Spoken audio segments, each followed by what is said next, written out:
So, we've talked about the life processes, we've talked about respiration, that every living thing must do all the time, plants and animals.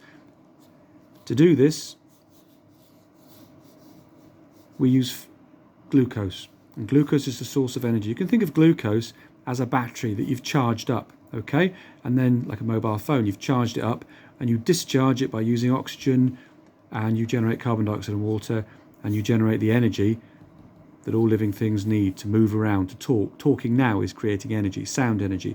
My body is hotter than the air around it. Heat energy, movement energy, kinetic energy, okay? All creatures do that, animals and plants.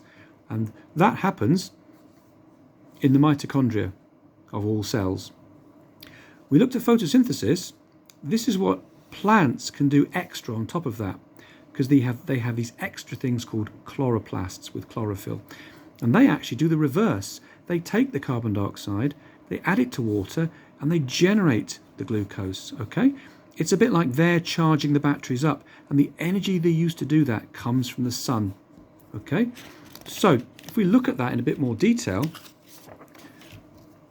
we look at a plant. So a plant is fundamental. A plant has these parts to it. It's easy to remember. A plant has a stem, it has leaves, has the flower, but not worried about that at the moment. Okay, it has a stem. The purpose of the stem is just to get the leaves towards the sunlight. It has roots. Okay, the purpose of the roots is just to take in water. Okay, the purpose of the leaves is to take in that sunlight and carbon dioxide from the air. So you can see these bits, the sunlight, the carbon dioxide, the water, that is what a plant is designed to do. If you think of the parts of a plant, it is designed to get sunlight, carbon dioxide and water. And as we've said before, if we get carbon dioxide plus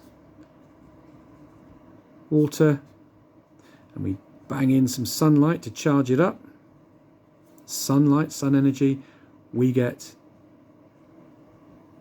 glucose and, I'm running out of space here, oxygen gas. Okay, now if we want to go into a bit of detail, this glucose, if you draw it like this, it's like an energy molecule. Okay, glucose, it's a molecule, it's a form of energy. Then the plant can then take that and combine it with oxygen and release that energy into its cells, into its life, to do all that Mrs. Gren and Mrs. Nerg. And as a byproduct, it produces carbon dioxide and water. Okay, so it's a cycle. This is sustainable. The only thing that goes into that system is energy from the sun. Okay, it's a cycle. The glucose is used up by the plant to produce carbon dioxide and water, which the plant can then reuse again. It's a cycle. Okay, animals can then come along and eat that plant. Now the glucose in the plant can use it for two things. It can take that glucose and it can use it in respiration, or it can join it up. And if you join these glucose molecules together like this, if you imagine it joins them into a long chain. It joins them into chains, okay, long chains. And those long chains can form structures like this, if they join them in a certain way, which are cross-linked like this. And this is called cellulose. And this are the bits that plants are actually made of, the stringy bits. When you pull open a plant, that's the cellulose.